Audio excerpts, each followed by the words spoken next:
जय श्री गणेश। नमस्कार, मैं आचार्य संजय द्विवेदी। मेरे समस्त प्रबुद्ध दर्शकों का मेरे चैनल पर हार्दिक स्वागत है।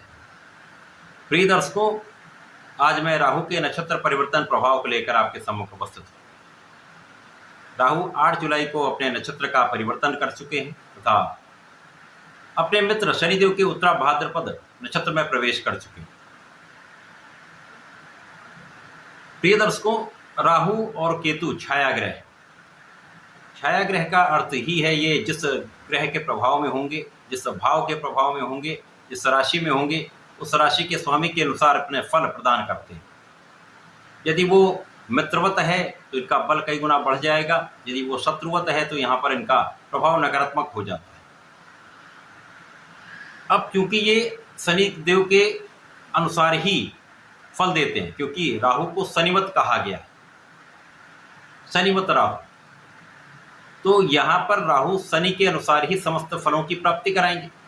आप पूर्ण रूप से ये शनि के प्रभाव में होंगे तथा शनि के सहायक के रूप में शनि के बल को दुगना करने वाले, शनि के प्रभाव को कई गुना बढ़ाने वाले, जिसका प्रभाव समस्त राशि के जातकों को प्राप्त होने वाला। अब शनि देव जिस जिस कारक भाव के स्वामी होंगे तथा उस राशि के लिए जिस जिस भाव के स्वामी होंगे, जो इनका कार्यकत्व है उन समस्त भावों में, उन समस्त स्थितियों में कई गुना वृद्धि हो जाएगी, जिसका प्रभाव समस्त राशि के जातकों को मिलने वाला। आज मैं सिंह राशि के लिए राहु के इस नक्षत्र परिवर्तन का किस प्रकार का प्रभाव प्राप्त होने वाला है, किन भावों में वृद्धि होगी, इस समय का आप कैसे लाभ ले पाएंगे, समस्त विश्लेषण मैं पूर्ण तर्क के साथ करने जा रहा हूं। शनिदेव के लिए यदि हम अवलोकन करें तो शनिदेव आपके षष्ठम तथा सप्तम के स्वामी होकर सप्तम भाव में गोचर कर रहे हैं, जो कि केंद्र का भाव जहाँ पर यह अत्यधिक बलवान अवस्था में है, शश नामक राजयोग में है, वर्तमान समय में वक्री है तथा राहु वर्तमान समय में आपके अष्टम भाव में गोचर कर रहे हैं। अष्टम भाव जहाँ पर राहु को एक अच्छा बल मिल जाता है, राहु एक सकारात्मकता देते हैं। कुछ समस्याएं होती है, यदि उनसे आप बच जाते हैं तो विशिष्ट लाभ भी मिलता है। अब इस समय राहु शनिवत हो जाएं, शनिवत हो जाएं तो राहु का प्रभाव तथा शनि का प्रभाव दोनों सिंह राशि के जातकों के लिए कुछ विशेष करने वाला होगा, क्योंकि शनिदेव यहाँ पर षष्टम सप्तम के स्वामी होकर सप्तम भाव में गोचर कर रहे हैं, जिसका सीधा प्रभाव आपके लग्न पर है। सिंह राशि वैसे भी एक सक्षम राशि है, नेतृत्व की राशि है, शासन सत्ता की राशि है, बलवान राशि है। यहाँ पर जब शनिदेव का प्रभाव मिल जाता है तो आपके अंदर जो नेतृत्व का गुण है वो अत्यंत प्रखर हो जाता है, आप बहुत न्यायोचित हो जाते हैं, आपकी क्षमता में कई गुना वृद्धि हो जाती है, आप दृढ़ प्रतिज्ञ हो जाते हैं तथा इस समय में आप संपूर्ण रूप से अत्यंत परिश्रमी हो जाते हैं। अब शनि का प्रभाव तथा जो न्यायाधीश हैं, सूर्यदेव का प्रभाव जो राजा हैं, राजा और न्यायाधीश का जो समन्वित प्रभाव है वो आपको प्राप्त होने लगता है। तो आप बहुत जस्टिफाइड भी रहने वाले हैं, लोगों का सहयोग भी करने वाले हैं, आपके किए गए कार्यों से आपको भी लाभ मिलेगा, अन्य लोगों को भी इसका लाभ प्राप्त होने वाला है। इस समय में आपके शत्रुओं पर संपूर्ण विजय आपकी होगी, रोग कम से कम होंगे, ऋण लेने का प्रयास यदि आप कर रहे हैं, व्यापार के लिए आप विस्तार का योग बनाने वाले हैं तो इस समय में आपको ऋण प्राप्त हो सकता है। इस समय में आप अपने ऋण से मुक्त भी हो सकते हैं, क्योंकि इस समय में धन का विशेष आगमन आपके पास होने वाला है, धन वृद्धि का संपूर्ण अवसर आपको मिलेगा। वर्तमान समय में वक्री शनि है, तो जीवन साथी के साथ जब ये एक शनि का प्रभाव है, शनि अलगाववादी उदासीन है, अवसाद के कारक हैं, तो जीवन साथी के साथ जो समस्याएं चल रही थी उनमें भी कमी होगी, आपसी सामंजस्य बढ़ेगा, प्रेम में वृद्धि होगी तथा इस समय में यदि साझेदारी में आप कार्य करते हैं, व्यापार करते हैं तो विशेष लाभ आपको प्राप्त होगा। भाग्य का साथ आपको प्राप्त होने वाला है, भाग्य में वृद्धि का योग बन रहा है। इस समय में पूर्ण रूप से आप दृढ़ संकल्प करने वाले हैं, अच्छे निर्णय लेने वाले हैं, अपने कार्य पे पूर्ण रूप से प्रयास करने वाले, कार्य क्षेत्र के भाव में वृद्धि होगी तथा आपके कार्यक्षेत्र में विस्तार भी होगा, आपके अधिकार क्षेत्र में विस्तार होने वाला है।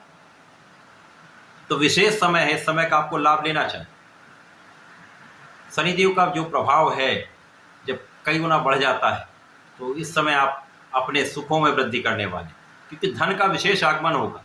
राहु का प्रभाव इस समय अचानक धन लाभ कराने वाला होगा, जिसके कारण बड़ी धन प्राप्ति का योग बन रहा है। जब बड़े धन प्राप्ति का योग बनता है तो उससे आप अपने सुखों को बढ़ाते हैं। भूमि भवन वाहन का योग बनता है। इस समय में आपके सुखों की वृद्धि का संपूर्ण अवसर आपको प्राप्त होगा। माता पिता की भी सुखों में वृद्धि होगी। यद्यपि यहाँ पर माता से कुछ दूरी होने का योग होता है, परंतु उनके भी सुखों में वृद्धि होगी, आपके सुख साधन भी बढ़ेंगे, आप भी सुख का लाभ संपूर्ण रूप से लेने वाले। जनता का संपूर्ण सहयोग आपको मिलने वाला है, क्योंकि इस समय में आपका कूटनीतिक भाग्य भाव भी अत्यंत प्रबल होगा, क्योंकि राहु का प्रभाव शनि के साथ में होगा। तो आप बहुत अच्छे कूटनीतिज्ञ हो सकते हैं। तो यदि राजनीति में हैं आप, तो आपका ये भाव अत्यंत प्रबल हो जाएगा। जनता का संपूर्ण सहयोग मिलेगा। आप अपने क्षेत्र में संपूर्ण रूप से सफलता की प्राप्ति करने जा रहे हैं, जिससे एक बड़ा अवसर आपको प्राप्त हो सकता है। अब जब शनिदेव मार्गी हो जाएंगे तो पूर्ण रूप से ये सप्तम का फल देंगे। तो जीवन साथी के साथ सामंजस्य में पुनः समस्या आ सकती है। यहाँ पर आपको बहुत धैर्य रखना होगा, सामंजस्य बनाकर चलना होगा। परंतु इस समय में आपके सामर्थ्य में कई गुना वृद्धि हो जाएगी, आपकी क्षमता कई गुना बढ़ जाएगी तथा आप बहुत सटीक विश्लेषण करके बहुत विवेकपूर्ण निर्णय लेकर अपने कार्य में आप सफल रहने वाले। इस समय आप कई लोगों का पालन पोषण भी कर सकते हैं।